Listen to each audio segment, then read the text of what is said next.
On an isolated island off the coast of Scotland, Michael lives alone with his dog. Once a week, Jessie and her uncle bring him supplies, however Michael always avoids them. One day when Jessie leaves the crate at the house, she also leaves a small gift. After the boat is gone, Michael grabs the crate and abandons the gift on the floor. He spends the rest of the day drinking and playing chess against himself. The following week, Jessie breaks the rules by knocking on his door. Michael scolds her as he grabs the new crate and tries to close the door, but Jessie stops it with her foot and offers the gift again. She asks him why he never greets them, but instead of answering, Michael moves her foot and closes the door. Jessie yells that she isn't afraid of him before leaving. The gift is left on the doorstep again. On the boat, the uncle hears alerts of a strong storm coming. The sky is already becoming dark and the waves are getting violent. After some struggle, Jessie manages to get on her boat and starts rowing, but the waves soon take her oars and push her into the water. Her uncle wants to help her, however the waves are pushing down his boat as well. On the island, the dog whines while looking out the window, causing Michael to finally notice what's happening. As he runs out of the house, he accidentally kicks the gift. Michael gets on his boat and slides down a platform to reach the water, turning on the engine to move as fast as possible. Jessie has managed to resurface, but her legs are stuck in a net so she can't swim. The waves push her underwater again and she falls unconscious. Then Michael jumps into the water and untangles the net to finally free Jessie. He wants to rescue her uncle as well, but unfortunately he drowned after the waves trapped him in his boat. Michael brings Jessie to his own boat and starts doing CPR until she's breathing again. In the evening, Jessie wakes up on Michael's bed. She asks for her uncle, so Michael has to tell her what happened, causing her to cry. Jessie doesn't leave the bed for the rest of the day and Michael sleeps on the couch. The next morning, Michael takes care of Jessie's ankle, which is swollen and covered in cuts from the net. Jessie asks him why he hasn't called the police and wonders if anyone knows she's there, but Michael only tells her to rest. While he gets a drink, Jessie snaps and demands to be taken back to the mainland, saying her family will be looking for her. However, Michael knows she doesn't have a family. Her mother died and she never met her father. After Michael goes outside, Jessie leaves the bed and desperately searches his desk until she finds a knife. She can hear him coming, so she hurries back to the bed and hides the knife under her pillow. That night, Michael is awakened by the noises Jessie is making because of a nightmare. He tries to check on her, but as soon as he touches her arm, she wakes up and threatens him with a knife. Michael tells her it was just a dream and teaches her how to use a knife correctly. As days pass, Michael keeps taking care of Jessie. He carries her to the bathroom, prepares meals, and handles her injuries. Jessie eventually can walk outside and spend some time with the dog, which Michael appreciates. One afternoon, Jessie asks him how he knows her family, so Michael reveals that he and her uncle served together in the Royal Marines. She realizes she doesn't know his name, but Michael refuses to share it. When he tells her that the dog doesn't have a name, Jessie decides to call him Jack. Then Jessie comments on Michael's chess moves, revealing she's a very good player. Michael decides to check on her ankle and notices it's infected, but he refuses to go to a hospital and promises to get what's needed. After Michael leaves on his boat, Jessie looks at his desk and discovers he's made a drawing of her and Jack. When she opens the drawer, she notices that Michael did open the gift after all. It's a snow globe with a lighthouse, like the one on the island. In London, a government committee is chewing out Manafort for illegally using his surveillance program named Thea. This program has tapped into every single phone and camera in the UK to collect and store information. Manafort tries to defend Thea, claiming that it's prevented dozens of attacks and has led to the identification of numerous terrorists. After the hearing, Manafort meets with the Prime Minister to discuss how the fallout of the Thea program is a national embarrassment for the government. The Prime Minister turns off the recording equipment on her desk and proposes a deal. Manafort will be fired in the eyes of the public so the government can pretend to show accountability and his protege Roberta will take over. In return, Manafort will be allowed to hide and run the Thea program in secret. Manafort agrees and the Prime Minister congratulates him on his retirement. In Scotland, Michael goes to the pharmacy and tries to avoid all the cameras while he shops. Then he goes to a clothing store and makes sure to avoid all the cameras again, which means he grabs the closest clothes instead of looking for something fitting. When he leaves, he walks behind some girls taking a selfie. His face is caught on camera and soon the Thea program flags him as a violent terrorist. Manafort's protege Roberta sends an assault team after him. On the island, Michael bandages Jessie's ankle properly and gives her some sweets with the medicine. He also gives her the clothes and surprisingly they fit well. That night, Michael interrupts their dinner when he hears a noise outside. He uses his binoculars to investigate and sees a boat coming to the island. Michael tells Jessie to lock herself up in the bathroom and not to make a single sound until he comes back. She takes a knife before going to the bathroom, and Michael also gets a blade before rushing outside to get things ready. As soldiers get off the boat and begin to approach the house, Michael cuts a rope that throws a huge rock down the hill and activates a net that captures one of the men to drag him underwater. Then Michael turns on very bright lights, blinding the soldiers because they're wearing night vision gear. They immediately take it off and open fire when they see Michael running nearby.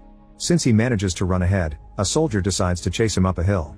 Michael surprises him from behind by breaking a lantern on the man's head before shooting him with a flare to set him on fire. Soon another soldier makes it to the hill, so Michael throws a rock to create a distraction. Then he stabs the guy and throws him into the ocean. Meanwhile, another soldier bursts into the house and Jack immediately attacks him. After some struggle, the soldier shoots Jack to kill him. Then the man kicks the bathroom door open and easily disarms Jessie before capturing her and taking her away. In the garage, a soldier searches for Michael, who activates another trap that impales the man with a hook. He ties the rope to leave the guy hanging and hides. Soon another soldier arrives and Michael jumps on him to disarm him before fighting him hand to hand. He manages to stab the soldier a couple of times, yet the man keeps on fighting. Michael hits him with an oar to bring him down, then he pushes the oar against his neck to kill him. At that moment Michael hears Jessie's screams. He grabs the dead soldier's gun and opens fire, hitting the kidnapper in the legs to make him fall. With Jessie no longer in the way, Michael shoots the last soldier to death. A closer look reveals that the soldier had been recording, so Michael takes his equipment and tells Jessie to wait for a moment. Then he enters the house and discovers that Jack is dead, so he apologizes to his old companion before grabbing his phone. He calls a mysterious friend to tell him he's on his way with baggage, and after the conversation is done he removes the battery from the phone. Next, Michael and Jessie get on the soldier's boat and leave the island. Soon Roberta realizes her soldiers have been defeated, so she sends out a special agent and tells her team to find out who Jessie is. In the morning, Jessie and Michael make it to Scotland and Jessie notices that Michael is bleeding, but he assures her he's fine. They sneak around town until they find a vehicle they could use, but they'll need the keys. Michael teaches Jessie how to use a gun and asks her to keep guard while he breaks into a house. Inside, Michael searches for the car keys, only to be seen by a boy.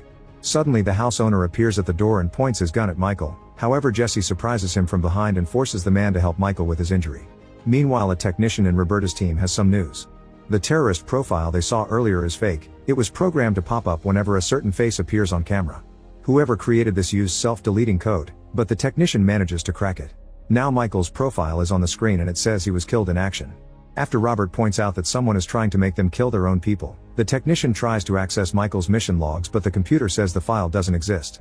At that moment the computer picks up a 911 call from a boy in Scotland whose father has been captured by a man and a girl. Roberta immediately sends another team out with the agent she called earlier. Meanwhile, Manafort uses his software to keep an eye on everything. He checks the soldiers' recordings and is horrified to discover that Michael is involved. When he hears that Roberta is sending out a certain agent, Manafort contacts the man first, telling him that this is a black kite operation and he must answer only to him. Agent Workman is loyal to Manafort, so he immediately agrees, happy to have him back. Manafort asks him to kill both Michael and Jessie. At the house, the owner finishes patching up Michael's wound. He wants to leave now, but the police suddenly surround the building and the owner's son admits he called them. The officers have orders not to engage, however when the owner rushes to the door he's immediately shot in the head by Workman. Michael stops the boy from following him just in time, but Workman keeps shooting just to destroy all the police cars. Jessie and Michael try to escape through the back door, only to bump into two cops. Michael starts fighting them at the same time and in just a few moves, he manages to knock them both out. A third cop appears when he steps outside, but Michael knocks him out with a simple punch and steals his things. Then the duo gets moving and the rest of the cops also try to stop them, however Michael defeats them all with pepper spray or a taser. The last officer doesn't even try to fight, so Michael takes his keys. The duo steals a police car and Michael accidentally hits the other vehicles on their way out, but at least they finally escape. Seeing all this on the cameras, Roberta tries to call Workman, however he's turned off his communicators. Meanwhile, Workman chases the police car and hits it with his own vehicle, but Michael manages to speed up to move ahead. Workman opens fire, which cracks the windows but doesn't hurt anyone. Then he hits the police car a few more times, causing most of the windows to break. The chase continues through the forest, where Michael makes a sudden turn to hopefully lose the enemy. Unfortunately, Workman catches on quickly and follows them again, hitting them a few more times. When Workman opens fire again, Michael dodges the bullets and starts driving a bit more slowly. Once Workman is at the front, Michael hits his car, causing it to flip over. Michael makes sure to push it off the road before he and Jessie leave. A few miles later, they find a construction site and Michael announces they're switching cars. In the woods, Workman is still alive and starts walking down the road, which is suddenly blocked by a police car and a civilian vehicle. Workman quickly shoots down the officer before forcing the civilian to hand him the car. At the office, Roberta calls Manafort to ask him if he knows Michael. Manafort explains that years ago, he ran an off-book program of elite agents called Black Kites. These agents could act in secret without the government keeping an eye on all their missions. Michael was one of the first agents and a true prodigy. One day he was sent to kill a foreign intelligence officer, but instead he falsified his report and disappeared. Manafort thinks Michael joined the enemy and advises Roberta to use all her power to stop him. Afterward, Roberta makes her technician hack into the Black Kite system. She discovers that Michael helped an Iranian scientist defect after he gave them all the information on their nuclear program. His orders had been to kill him, but Michael refused to ignore the deal. While Roberta keeps reading the files, Manafort keeps spying on her through the security cameras. Sometime later, Jesse asks Michael if he has a family, and he says no. He doesn't want a wife and kids because it'd complicate things. Jesse says she'd rather have a complicated situation if it meant having her mom and uncle back. She then pulls out a drawing of Jack, saying he was Michael's family. Eventually the duo reaches the next town and they keep their heads down to avoid security cameras. Unfortunately, there's a car with a dash cam that captures their faces and soon Manafort knows their location. After editing the footage to make the duo disappear, he sends the coordinates to Workman. The duo enters the local church to meet with Michael's old friend Arthur, who drives them to his house in the middle of the forest. While Jesse finds some curious medicine in the kitchen, Arthur tells Michael that he helped build Thea before he left his government position and he still has a copy of the software. When Michael disappeared, Arthur changed his picture for a random civilian, but Manafort replaced it with the terrorist profile. Michael wants Arthur to take care of Jesse while he goes out to fight, but Arthur says he can't. Jesse interrupts them to reveal that Arthur has cancer, which she knows because he's taking the same medicine her mother took before dying. Thinking Michael wants to get rid of her, Jesse apologizes for being a drag and walks away. After Arthur confirms he only has a few months left to live, Michael asks for the location of an old trafficker they knew. Arthur thinks it's a bad idea because the man is very violent, but Michael says he has no other options. When it's time to leave, they hear someone knocking on the door. Workman is behind it and opens fire, so Michael rushes to hide behind the furniture. When Workman enters the room, Michael pushes the shelves on top of him. The men then start fighting, using all the objects in the room as improvised weapons. In the struggle, a gun falls to the floor. Both men are excellent fighters, but after exchanging a bunch of blows, Workman manages to overpower Michael. When he's about to kill him, Jesse points the gun at him and begs him to stop. Workman jumps on her to disarm her and Michael grabs a nail gun to shoot him a few times before running with Jesse. As Workman opens fire again, the duo reunites with Arthur and they leave together in his car. Workman runs after them with more shots, but it's too late. Manafort texts him to ask if the job is done and Workman says no, so Manafort asks his assistant to get the team ready. When the group reaches a town, Arthur gives Michael a phone and leaves. Michael and Jesse continue to drive alone and Jesse asks Michael to take her with him to his next island. However, Michael refuses because he wants her to have a better life. Meanwhile, Roberta learns from her technician that someone has been using Thea behind their backs, so they prepare a trap. In London, Michael lets the cameras see them on purpose. They go to a nightclub and he beats up the bouncer until he lets them pass. Manafort sees their faces on the camera and tries to get their location, but he's immediately blocked. Now Roberta knows he was the one working behind her back. In the club, Michael and Jesse meet with trafficker Kamal. When Michael asks him to provide safe passage for Jesse with a new identity, Kamal wonders why he should obey. Michael points out that all these years, Kamal has only been able to operate because he ratted his competition out to Manafort. However, Manafort is now working illegally in the shadows and will kill everyone in the way. Since Michael let the cameras capture his face, agents will be in the club soon. Kamal has no choice but to help. Moments later, Kamal has the paperwork ready. The boat will leave in 30 minutes, so they need to hurry. The duo tries to leave the club, but they discover that Manafort's team has arrived. Michael attacks one of the men and quickly defeats him to steal his gun, shooting him in the process. Thanks to the loud music, the crowd doesn't notice anything. Then Michael takes a glass from the bar and breaks it before stabbing another agent multiple times. The next enemy is quickly shot down, and this time a few people notice. Jesse and Michael try to take the bathroom corridor, but another agent finds them there and a shootout ensues. After Michael distracts the enemies, he drags Jesse back to the club, where the agents suddenly surround him and start beating him up. Jesse tries to join the fight and a man brings her down, so Michael shoots the guy to save her. The crowd finally panics and runs away. In the chaos, it's difficult for Michael to move and an agent takes the chance to kidnap Jesse. Michael calls Arthur, who gives him directions by following the kidnapper on the security cameras. As Jesse is thrown in the back of a van, Roberta's soldiers also arrive and block the street. Michael still thinks they're enemies and beats up a few of them to open the way and keep running. When he finds the van, Manafort's agents surround him, so now he has to fight them. Michael brings them down one by one before rushing to reunite with Jesse. At that moment, Workman arrives, so the duo steals a bike to escape. At the pier, Jesse cries because she doesn't want to leave without Michael.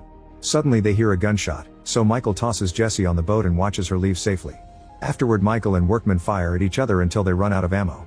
Then they start fighting hand to hand, using a piper and a chain as weapons. Workman manages to get Michael in a chokehold, but Michael brings him down and hits him several times with the chain.